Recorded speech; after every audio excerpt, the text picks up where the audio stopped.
আরো বাড়ানো যায় আর ভাগিনা একদম পুরো একটা গোষ্ঠী শব্দ হলো গুপ্তচর।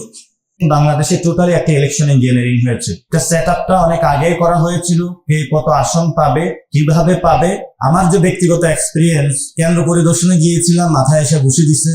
সন্ধ্যার পরে একসাথে আমাদের 97 কেন্দ্রে তারা একসাথে অ্যাটাক দিয়েছে। যেটা বাংলাদেশে হচ্ছে, এটা কর্পোরেট সিস্টেমে একটা ইলেকশন, অর্থাৎ আপনার কাছে 1000 কোটি টাকা থাকবে, আপনি চাঁদাবাজি সন্ত্রাসী দুর্নীতি করবেন, টাকা কামাবেন 5 বছর, মানুষের উপর অত্যাচার করবেন, তারপরে সবার সামনে আল্লামা হিসেবে উপস্থিত হবেন, হয়ে বলবেন আমাকে ভোট দাও। তো মানুষ আপনাকে হলো ভোট না দিল, আপনি এক জায়গায় বাচ্চারে পাঠাবেন, এক জায়গায় বউরে পাঠাবেন, এক জায়গায় বাগিনারে পাঠাবেন, এবং আপনি এক জায়গায় যাবেন, গিয়ে যে কোনো মূল্যে ইলেকশনের রেজাল্টটা রিডিং করে নিয়ে এসে বলবেন আমি হলাম এমপি।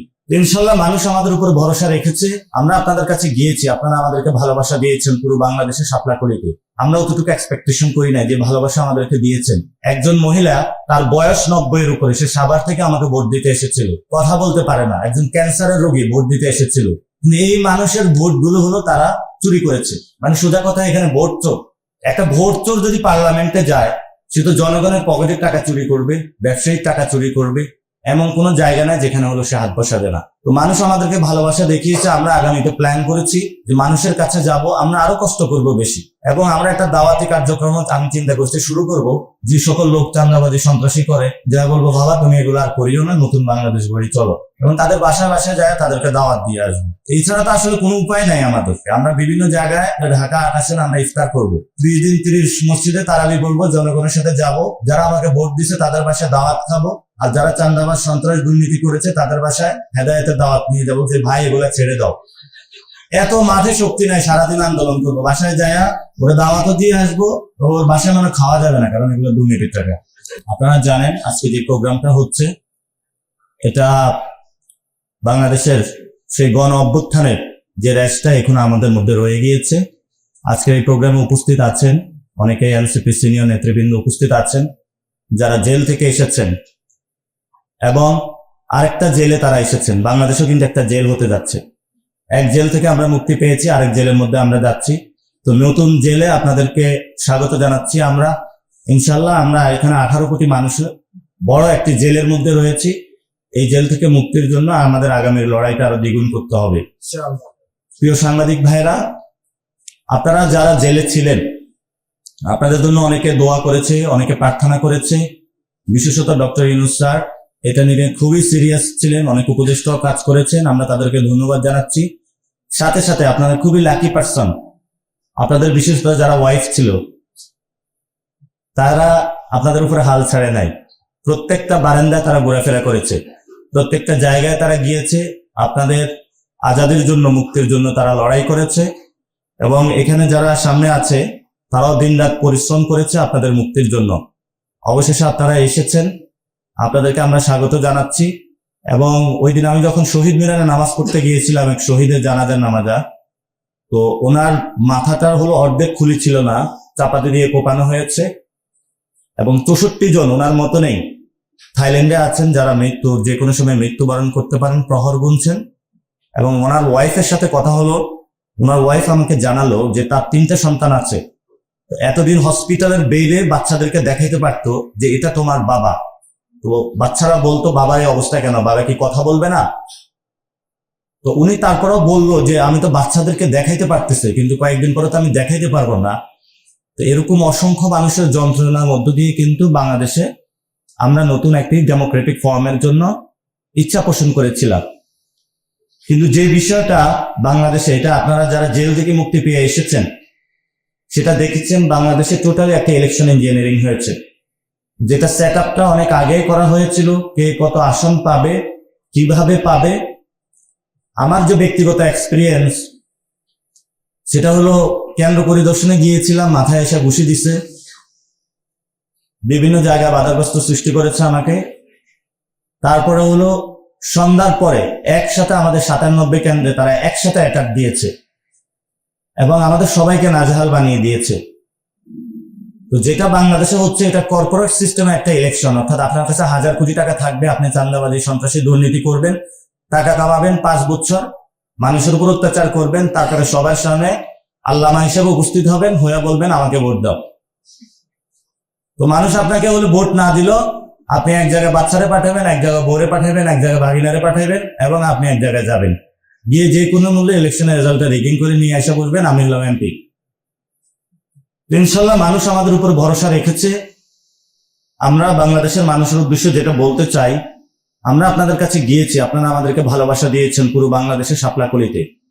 আমরা অতটুকু এক্সপেকটেশন করি না যে ভালোবাসা আমাদেরকে দিয়েছেন। একজন মহিলা, তার বয়স 90-এর উপরে, সে সাভার থেকে আমাকে ভোট দিতে এসেছিল, কথা বলতে পারে না, একজন ক্যান্সারের রোগী ভোট দিতে এসেছিল। কিন্তু এই মানুষের ভোটগুলো হলো তারা চুরি করেছে। মানে সোজা কথা, এখানে ভোট চোর। একটা ভোট চোর যদি পার্লামেন্টে যায়, সে তো জনগণের পকেটের টাকা চুরি করবে, ব্যবসায়িক টাকা চুরি করবে, এমন কোনো জায়গা নাই যেখানে হলো সে হাত বসাবে না। ভোট চোর তো আছে, এখন হলো চোর দয়। এটা আরো বললে ত্রিপল আরো বাড়ানো যায় আর ভাগিনা, একদম পুরো একটা গোষ্ঠী শব্দ হলো গুপচোর। এই পরিস্থিতির মধ্যে দিয়ে যাচ্ছে। কিন্তু যেটা বাজে অভিজ্ঞতা হলো ইয়াং জেনারেশনের, তারা তো কেন্দ্র কেন্দ্র ছিল, তারা দেখেছে কিভাবে হলো বাংলাদেশে ভোট চুরি হয়েছে। তো আপনারা সাংবাদিক ভাইরা যারা আছেন, আগেও আপনাদের সাথে আমার নির্বাচন কমিশনের এখানে বারবার কথা হয়েছে যে বাংলাদেশে ইলেকশন যে সিস্টেমটা আছে এটা টোটালি এটা একটা করাপ্টেড সিস্টেম। যেই সিস্টেমের মধ্যে আপনার অনেক টাকা প্রয়োজন হবে, এই টাকাগুলো হলো জনগণের পকেটের টাকা। এই পরিস্থিতি আসলে বাংলাদেশে চলতে দেওয়া যাবে না। যারা এই নির্বাচনটা করেছেন, আল্লাহর দোহাই লাগে, অনেক চাঁদাবাজ, সন্ত্রাস, দুর্নীতিবাজকে আপনারা সংসদে ঢুকিয়েছেন, এদেরকে কোনো মন্ত্রণালয় দিবেন না। যতটুকু হয়েছে ততটুকুই সীমাবদ্ধ থাকেন। চুরি করেছেন, সিনা চুরি করতে যাবেন না। এখন আমরা বিভিন্ন জায়গায় শুনতেছি, কেউ যোগাযোগ মন্ত্রণালয়, কেউ ওই মন্ত্রণালয়, কেউ গৃহায়ণ মন্ত্রণালয়। আগে যা গণপূর্ত মন্ত্রণালয় চুরি হয়েছে সেগুলোর আমরা হিসাব পাইনি, আগে যা দুর্নীতি হয়েছে সেগুলোর আমরা হিসাব পাইনি। তো মানুষ আমাদেরকে ভালোবাসা দেখিয়েছে। আমরা আগামীতে প্ল্যান করেছি যে মানুষের কাছে যাব, আমরা আরো কষ্ট করব বেশি। যে মানুষগুলো আমাদের ভোট দেয় নাই তাদের কাছে যাব, যাতে তাদের মন জয় করতে পারি। এবং আমরা একটা দাওয়াতি কার্যক্রম আমি চিন্তা করছি শুরু করব, যে সকল লোক চাঁদাবাজি, সন্ত্রাসী করে, যা বলবো বাবা তুমি এগুলো আর করিও না, নতুন বাংলাদেশ গড়ি চলো, এবং তাদের বাসায় বাসায় যায় তাদেরকে দাওয়াত দিয়ে আসবো। এছাড়া তো আসলে কোনো উপায় নাই আমাদের। জনগণ যারা আমাদের উপরে বিশ্বাস রেখেছে পুরো বাংলাদেশে, আমরা আপনাদেরকে ধন্যবাদ জানাই। বিশেষত আমাদের কয়েকটি আসন যেটাতে আমরা পাশ করেছি, সেখানে হলো প্রবাসীদের ভোট। প্রবাসীরা অভূতপূর্বভাবে শাপলাকলি এবং আমাদের 11 দলীয় জোটে হলো ভোট দিয়েছে তারা। আমরা আপনাদের কোনো কিছু দিয়েই এই ঋণ বাংলাদেশে শোধ করতে পারবো না। বাংলাদেশ যখন বিপথে যাচ্ছে, প্রবাসীরা কিন্তু বাংলাদেশে গণ অভ্যুত্থান হয়ে গিয়ে এসেছিল, এবং আসার কারণে এই মানুষগুলো যারা বাংলাদেশে এসেছে, এরা যে বাংলাদেশে ফিরতে পারবে তাদের কিন্তু আশা ছিল না। কাউকে মৃত্যুদণ্ড দেওয়া হইতো, কাউকে আজীবন জেলে রাখা দেওয়া হইতো। তারা বাংলাদেশে ফেরত এসেছে, মানে কি নতুন বাংলাদেশ সৃষ্টি হয়েছে। তা আপনারা ভোট দিয়ে নতুন ভাবে বাংলাদেশকে জাগিয়ে তুলেছেন, গণ অভ্যুত্থান হচ্ছিলেন, আপনাদের দিকে আমরা তাকিয়ে আছি। যখন আন্দোলন হচ্ছিল তখন আপনারা রেমিটেন্স বন্ধ করে দিয়েছিলেন, শাটডাউন কর্মসূচি, গণভোটের পক্ষে হা ক্যাম্পেইন করেছিলেন, এবং সব প্রবাসী গণভোটে হা দিয়েছে নির্বিচারে বাংলাদেশ গঠনের জন্য। তো এখনো নতুন বাংলাদেশে আপনারা দেখবেন, এক চোর তো ইন্ডিয়া পালায়া গেছে, আরেকজন চুরি করার জন্য রেডি হচ্ছে। এই চোরদেরকে কিভাবে চুরি থেকে ঠেকানো যায়, আমাদেরকে সবাইকে একটু সজাগ থাকতে হবে। এখন নতুন করে কুসুম কুসুম প্ল্যান হয়েছে, এই যে আপনারা দেখছেন বিরোধী দলীয় বাসায় হলো একটু যাওয়া আসা করতেছে, কিন্তু বিরোধী দলীয় যাওয়ার আগে এটা জনগণের কাছে যাওয়া উচিত, এবং এটা প্রতিশ্রুতি করা উচিত যে আমরা এবার ইঞ্জিনিয়ারিং করেছি, আর করব না, আমাদেরকে বাংলাদেশে আপনারা ক্ষমা করে দেন। এবং এই যারা দুর্নীতি, সন্ত্রাস, চাঁদাবাজি সংসদে আমার ভুলের কারণে চলে এসেছে, আমি এদেরকে কোনো মন্ত্রণালয় দিব না, এবং এদের কোনো পাপের শাস্তি আমি ভোগ করতে রাজি নই। বাংলাদেশে কয়েকটি গুরুত্বপূর্ণ বিষয় রয়ে গিয়েছে, যেমন সংস্কার। আগে যখন আমরা একটু মাঠে কথা বলতাম আপনাদের সামনে যে ইলেকশন ঠেকাইতে চাই, এতদিনে তো আমরা মরিয়া প্রমাণ করিলাম বাংলাদেশে আমরা ইলেকশনে করতে চাই, সংস্কারও করতে চাই। এটা তো অ্যাটলিস্ট এখন আপনাদের বিশ্বাস করা উচিত। এবং এই সংস্কারের জন্য আপনারা কোনো প্রক্রিয়া যদি ভুলভুল করেন, সেটা কিন্তু বাংলাদেশের মানুষ বসে থাকবে না। এবং আমরা আহ্বান জানাবো, সংসদে শপথ হতে যাচ্ছে, তো চোর বাটপাররা অনেকগুলাই কিন্তু শপথে হলো নিয়ে ফেলবে। এদেরকে অ্যাকাউন্টেবল করার জন্য আপার হাউস প্রয়োজন।